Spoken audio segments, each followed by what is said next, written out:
안녕하세요. 반갑습니다. 7월 25일 주식 정리해드리는 주정남. 오늘도 시장 정리부터 먼저 시작해 보도록 하겠습니다.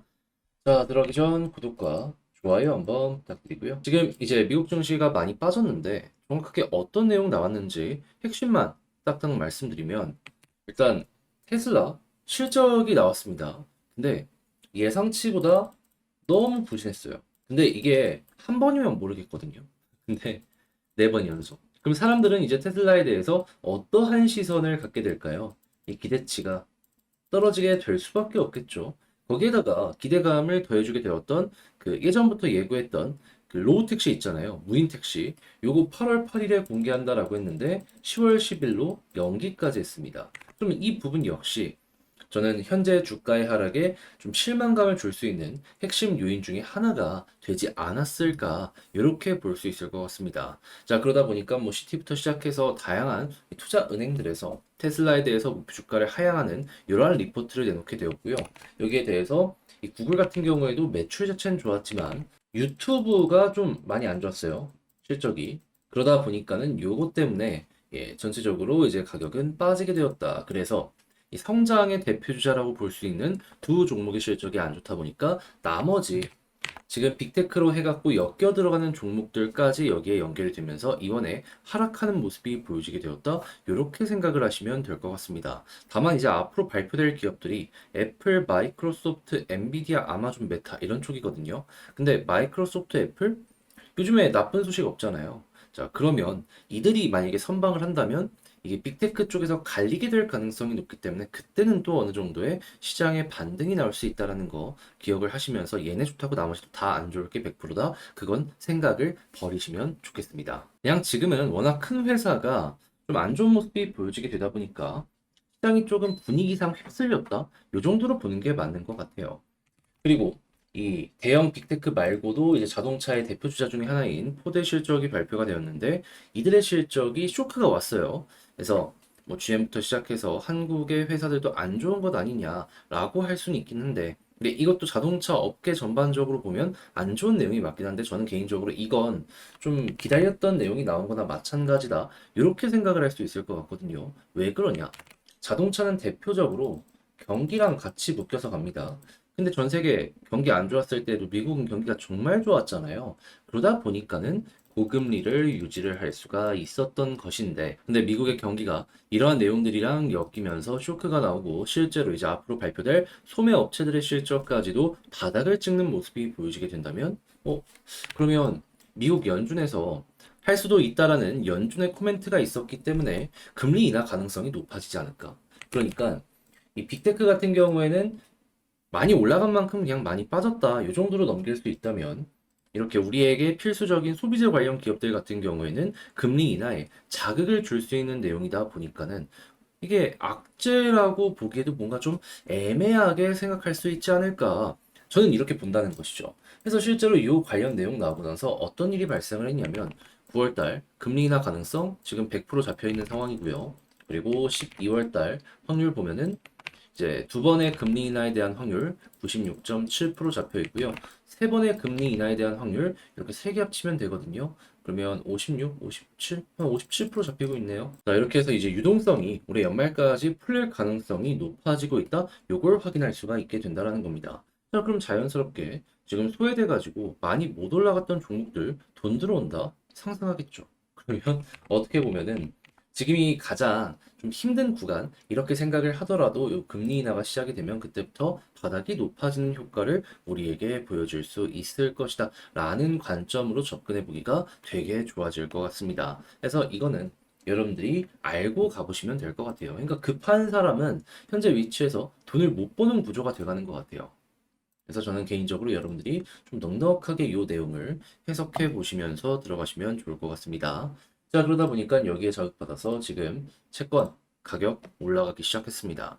그래서 이제 유동성이 들어오고 있다라는 거 볼 수 있고요.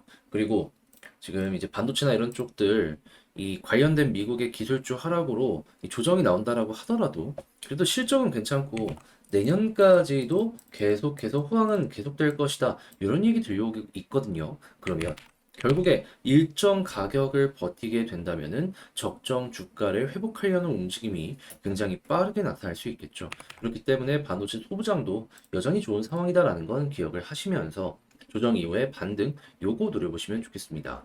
자, 그리고 자동차 같은 경우에는 지금 현기 같은 경우에는 좋을 수도 있다라는 얘기가 들려오고 있지만 미국에서 차근차근 파열음이 들려오고 있는 상황이란 말이에요. 그렇다면은 이게 피크일 수도 있겠구나. 요거는 감안을 하시되 지금 고부가 뭐 하이브리드나 전기차로 현기는 계속 좀 밀어가려는 모습이 보여지고 있잖아요. 여기에 이제 부품을 납품하는 업체들 같은 경우에는 오히려 주문이 증가할 수 있기 때문에 이는 그 업체들 입장에선 호재다. 이러한 관점으로 보는 거 되게 좋을 것 같습니다. 자, 그리고 LG 이노텍 2분기 최대 매출 얘기 나오고 있어요.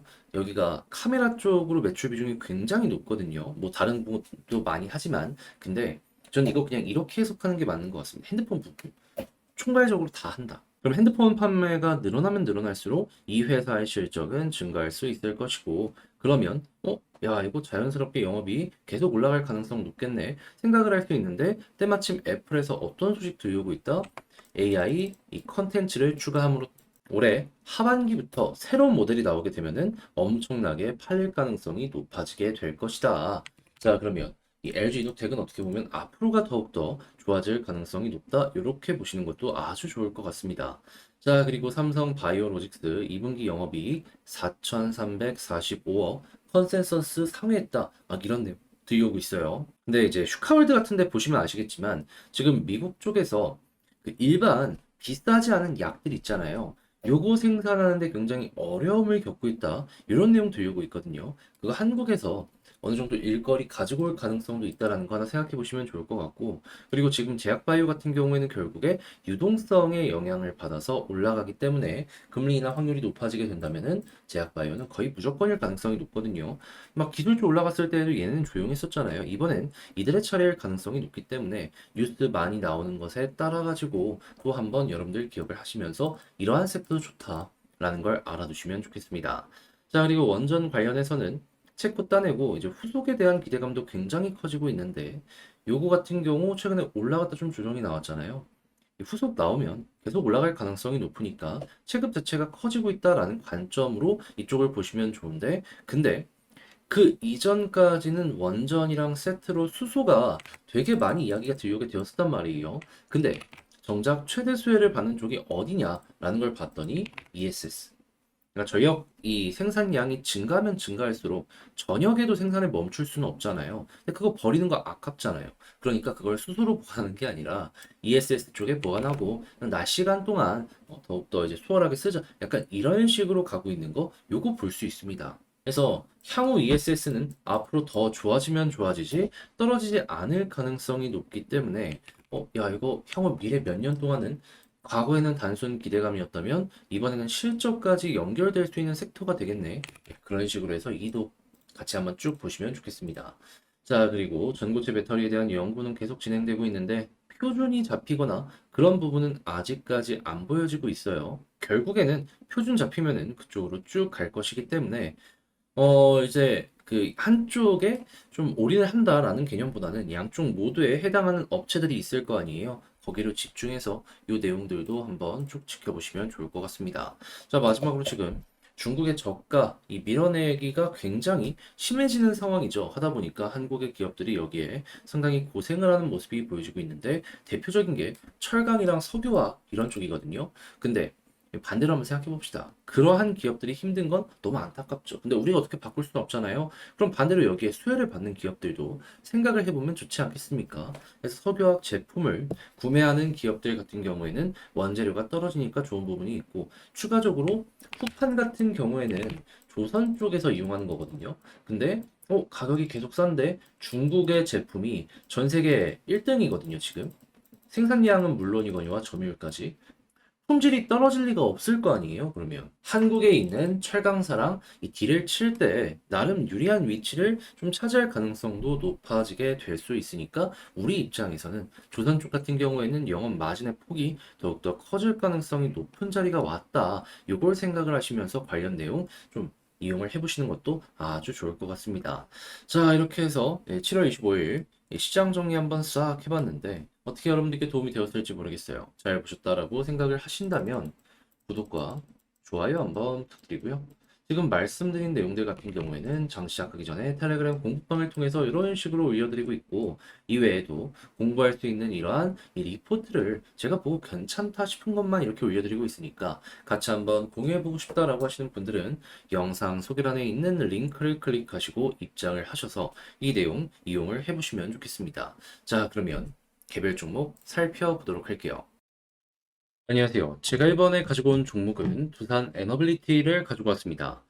자, 일단 에너빌리티 같은 경우에 오늘 이 원래라면은 좀 바닥이 잡힐 수 있는 자리에서 시장 자체가 무너지다 보니까 한 번 더 빠지게 되었습니다. 자, 그러다 보니 이거 어떻게 봐야 되나 이 생각을 하실 수는 있을 것 같은데, 그래도 이제 큰 틀의 박스권을 생각을 한다면 아직 뭐 크게 이탈이 된다든가 그런 모습이 보여지진 않았거든요.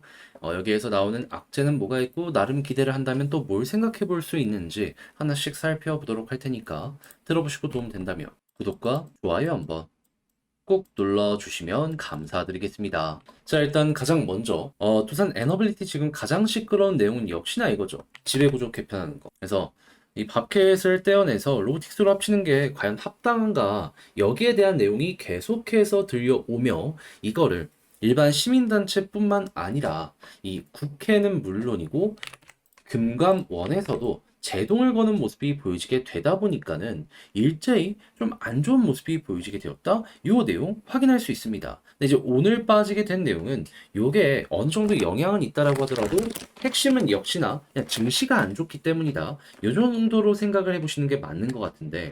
자, 그런데 이제 많은 분들께서 좀 헷갈리실 거예요. 도대체 이게 일단 에너빌리티 입장에선 호재냐 악재냐. 그래서 이거 제가 생각하고 있는 요거에 대해서 좀 정리를 해보도록 하면, 만약에 분할 합병이 확정이 됩니다.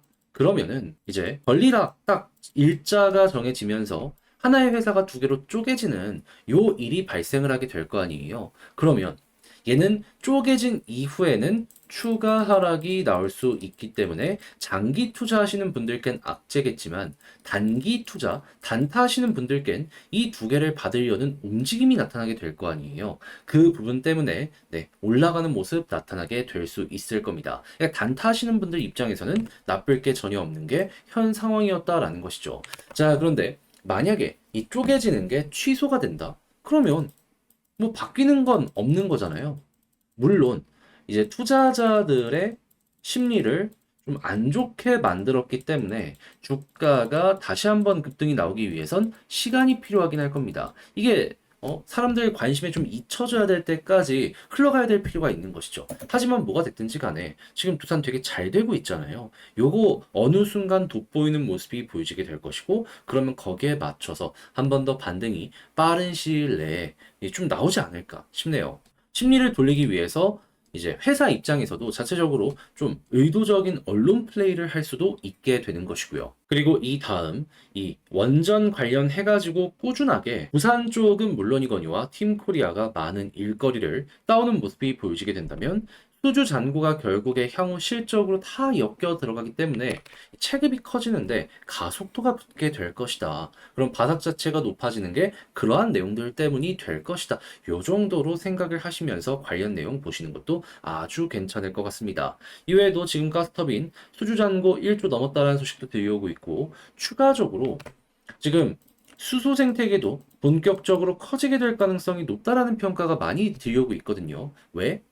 원전을 짓는데 계속 가동을 시켜야 될 거 아니에요. 저녁이라고 멈추면 다시 이걸 또 낮에 돌리는데 오히려 이게 전기 돈이 더 많이 듭니다. 자, 그러다 보니까는 밤에도 멈추지 않고 돌려야 되는데 버려지는 전기가 그러면 많아지잖아요. 그걸 지금은 ESS 같은 걸로 보관을 하려고 하는데 필요 이상으로 원전이 많이 건설이 된다면 ESS로도 이걸 좀 담아낼 수 있는 양의 한계가 생길 수밖에 없거든요. 그게 수소 쪽으로 갈 수 있습니다. 그러면 ESS 내년부터 본격적으로 주요 기업들의 실적이 어마어마하게 뛰게 될 것이다라고 하는데, 여기에 맞춰서 수소도 결국에는 그럼 올라가게 될 가능성이 높지 않겠습니까?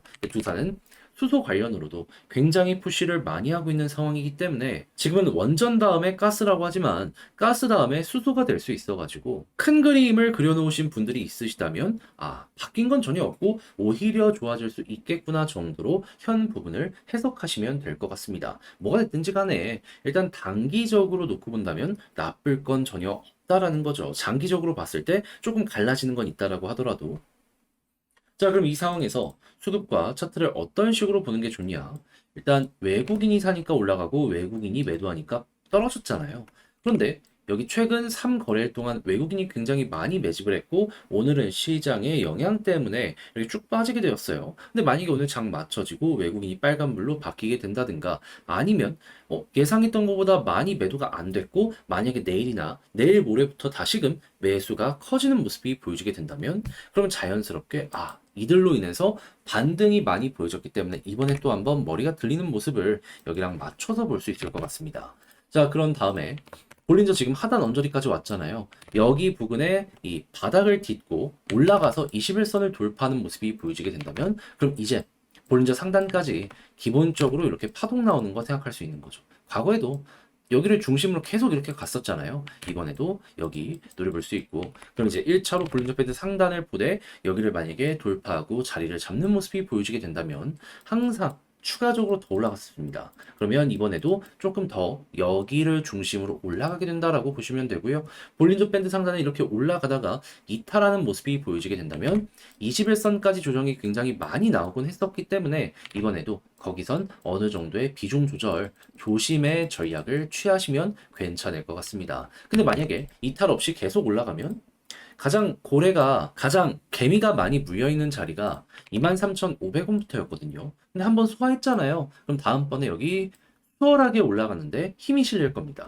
그러면 여기에서 수급 괜찮다? 그러면 약간 주춤하더라도 어느 순간 이렇게 올라가는 거 노려보시면 괜찮을 것 같고 이 위에서부터는 매도 물량이 그렇게까지 많지 않기 때문에 작은 돈으로도 크게 올릴 수 있는 그 환경이 보여지게 될 것이다 생각을 하시면서 추세가 유지되면 홀딩, 이탈하면 거기에서 매도하는 식으로 여기서도 여러분들 쭉 끌고 가시면 괜찮을 것 같네요. 자, 그럼 지금 봤던 걸 바탕으로 총정리 한번 하면은 일단 지금 시끄러운 소식 뭐가 됐든지 간에 단기적으로 본다면 나쁠 건 없다. 그리고 두 번째 같은 경우엔 수급적인 부분을 살펴보게 된다면은 현재 나오는 내용을 봤을 때 외국인이 가장 중요하니 이들이 오늘 어떻게 마무리 짓는지 보시면 되고 지지라인은 볼린저 밴드 하단, 이 박스권 하단 보시면 되고요. 그리고 이탈하는 모습 안 보여지고 반등한다면 21선이 중심이 될 것이고 여기 뚫는 순간 우리의 목표는 어디가 된다? 볼린저 밴드 상단. 근데 만약에 여기서 찍고 떨어진다든가 아니면 약간 돌파했다가 이렇게 떨어지면 정리를 해야 되겠지만 반대로 여기를 중심으로 꾸준하게 상승하는 모습이 보여지게 된다면 추가적으로 추세가 여기를 중심으로 잡힐 수도 있기 때문에 이탈 전까지 끌고 가는 식으로 보면 되고 23,500원 만약에 딱 왔는데 이탈이 없고 계속 버틴다 그러면은 아무래도 이전에도 물량 소화를 한번 했기 때문에 이제 작은 힘으로도 크게 올릴 수 있는 그 환경 여기에서부터 만들어질 수 있으니 다시 한번 주목을 해보도록 하자. 자, 이렇게 말씀드리며 두산 에너빌리티 정리를 맞춰보도록 하겠습니다. 자, 이렇게 해서 여러분들이 보시면 좋을 부분에 대해서 하나씩 살펴보게 되었는데 어떻게 도움이 되었을지 모르겠어요. 잘 보셨다라고 생각을 하신다면 구독과 좋아요 한번 부탁드리고요. 자, 제가 말씀드린 내용들 또 업데이트해서 내일 촬영해서 업로드하도록 할 테니까 많은 시청 부탁드리며 이상 주식 정리해드리는 주정남이었습니다. 감사합니다.